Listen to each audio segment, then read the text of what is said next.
A few moments later. আসসালামু আলাইকুম, কেমন আছেন সবাই? আশা করি সকলেই ভালো আছেন। স্যামসাং আমাদের মাঝে লঞ্চ করতে যাচ্ছে মিড বাজেটের খুবই একটি ধামাকাদার স্মার্টফোন।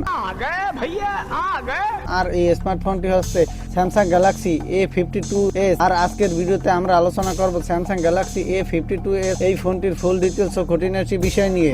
অনুমতি দেয়া গেল। তো আপনাকে বলবো, আপনি যদি আজকের এই ফ্ল্যাগশিপ স্মার্টফোনটি সম্পর্কে জানতে আগ্রহী থাকেন, তবে আপনাকে বলবো আজকের ভিডিওটি আমাদের সাথে কন্টিনিউ করার জন্য। আর মূল ভিডিওতে যাবার আগে বন্ধুরা, আমাদের চ্যানেলে যারা প্রথমবার ভিজিট করেছেন তাদের ওয়েলকাম। বন্ধুরা, আপনাদের একটি সাবস্ক্রাইব আমারও আমার চ্যানেলের জন্য অত্যন্ত গুরুত্বপূর্ণ এবং আমারও আমার চ্যানেলের জন্য ভাগ্য বদলে দিতে পারে। তাই বলছিলাম, আপনার মহামূল্যবান সাবস্ক্রাইবার হিসেবে আমাদের চ্যানেলটি অবশ্যই সাবস্ক্রাইব করে দিবেন এবং থাকা বেল বাটনটি অন করে দিবেন, যাতে করে পরবর্তী আপডেট আসলে অতি সহজে পৌঁছে যায় আপনার কাছে। আর যারা অলরেডি আপনার মহামূল্যবান সাবস্ক্রাইবটি করে দিয়েছেন তাদের আন্তরিকভাবে ধন্যবাদ ও অভিনন্দন। চলুন তাহলে দেরি না করে আজকের ভিডিওটি শুরু করা যাক। প্রথমে আলোচনা করব এই ফোনটির লুক ও বিল্ড কোয়ালিটি নিয়ে। এই ফোনটিতে ব্যাক সাইডে ব্যবহার করা হয়েছে কোয়াড ক্যামেরা সেটআপ, সামনে থাকছে পেন্সিল কাটিং সেলফি ক্যামেরা।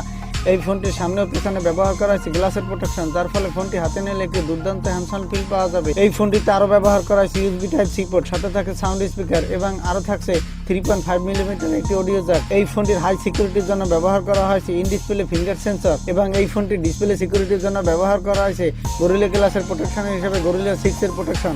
তো লুক ও বিল্ড কোয়ালিটির দিক থেকে বলা যায় যে এই ফোনটি একটি চমৎকার ফোন হতে যাচ্ছে। ঘটনা কি সত্যি না মিথ্যা? একটি ফোনে 4টি হাইলাইটেড অপশন থাকে, এর মধ্যে একটি হচ্ছে ডিসপ্লে।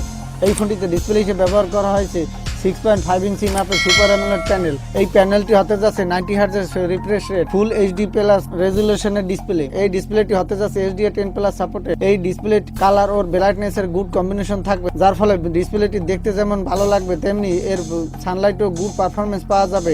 ডিসপ্লেটি আমার কাছে মনে হয় চমৎকারই হয়েছে, যেহেতু এখানে সুপার অ্যামোলেড ডিসপ্লে দিয়ে নিয়ে আসতে যাচ্ছে স্যামসাং। এছাড়াও স্যামসাং এর ডিসপ্লেটি সবসময় সবার সেরা ও আকর্ষণীয় হয়ে থাকে। এই ফোনটির ডিসপ্লেটি ভালোই পারফরমেন্স পাওয়া যাবে এবং গেমারদের ক্ষেত্রে এই ফোনটির ডিসপ্লেটি খুবই স্মুথলি পারফরমেন্স পেয়ে যাবে। এই ফোনটির আরেকটি হাইলাইটেড অপশন হলো ক্যামেরা। এই ফোনটিতে যে কোয়াড ক্যামেরা সেটা ব্যবহার করা হয়েছে তার প্রথমে থাকছে 64 মেগাপিক্সেল একটি প্রাইমারি ক্যামেরা। এই ফোনটিতে আরও ব্যবহার করা হয়েছে 12 মেগাপিক্সেল একটি আলট্রা ওয়াইড অ্যাঙ্গেল লেন্স এবং 5 মেগাপিক্সেল একটি ম্যাক্রো লেন্স। সর্বশেষে থাকছে 5 মেগাপিক্সেল একটি ডেপথ সেন্সর। এই ফোনটির সেলফি ক্যামেরা হিসেবে ব্যবহার করা হয়েছে 32 মেগাপিক্সেল একটি সেলফি ক্যামেরা।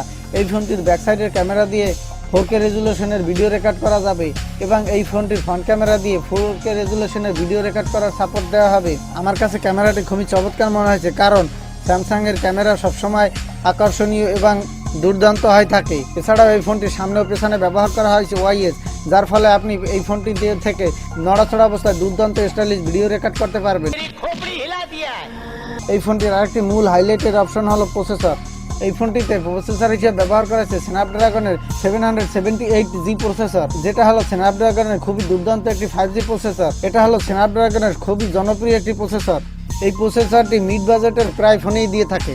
এই প্রসেসরটি হতে যাচ্ছে খুবই দুর্দান্ত ও প্রিমিয়াম। এই ফোনটিতে ব্যবহার করা হয়েছে out of the box Android 11 ও One UI। তো পারফরমেন্সের দিক চিন্তা করে বলা যায় এই ফোনটি অত্যন্ত দুর্দান্ত হচ্ছে যাচ্ছে এবং এখানে যে কোনো প্রকারের হাই সেটিংসের গেম এবং বড় বড় অ্যাপস স্মুথলি প্লে করতে পারবেন। এখানে আপনি PUBG, free fire, call of duty, স্পল 9 এর মতো বড় বড় গেম স্মুথলি প্লে করতে পারবেন।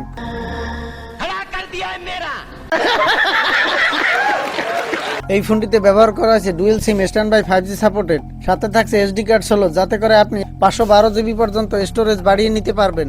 এই ফোনটির আরেকটি হাইলাইটেড অপশন হলো ব্যাটারি। এই ফোনটিতে ব্যাটারি হিসেবে ব্যবহার করা হয়েছে 5000 mAh এর একটি ব্যাটারি, সাথে ফাস্ট চার্জার হিসেবে দেওয়া হয়েছে 25 ওয়াটের একটি ফাস্ট চার্জার, যে চার্জারটি দিয়ে এই ফোনটি অত্যন্ত দ্রুত চার্জ করা যাবে। এই ফোনটির ব্যাটারি ব্যাকআপ ভালোই দেওয়া হবে এবং মার্কেটের সকল স্যামসাং ফোনই ব্যাটারি ব্যাকআপ ভালো দিয়ে থাকে, তাই আশা করা যায় এই ফোনটির ব্যাটারি ব্যাকআপ ও পারফরমেন্স ভালোই পাওয়া যাবে। তো এই ফোনটির মিড বাজেটের মধ্যে আমার কাছে খুবই চমৎকার ফোন হিসেবে মনে হয়েছে। এই ফোনটি আগামী কয়েক মাসের মধ্যে লঞ্চ হতে পারে আর এই ফোনটি ইন্ডিয়ান মার্কেটে প্রাইস হতে পারে 35,000 রুপির আশেপাশে এবং বাংলাদেশ মার্কেটে এর প্রাইস হতে পারে 40 থেকে 42,000 টাকার মধ্যে। তো সর্বাধিক বিচার বিশ্লেষণ করে বলতেই পারি যে এই ফোনটির লুক ও বিল্ড কোয়ালিটি এবং পারফরমেন্সের দিক থেকে মিড বাজেটের ফোন হিসেবে আমার কাছে খুবই দুর্দান্ত মনে হয়েছে। এই ছিল আজকের ভিডিও। আজকের ভিডিওটি যদি ভালো লাগে লাইক দিন। আজকের মতো আল্লাহ হাফেজ।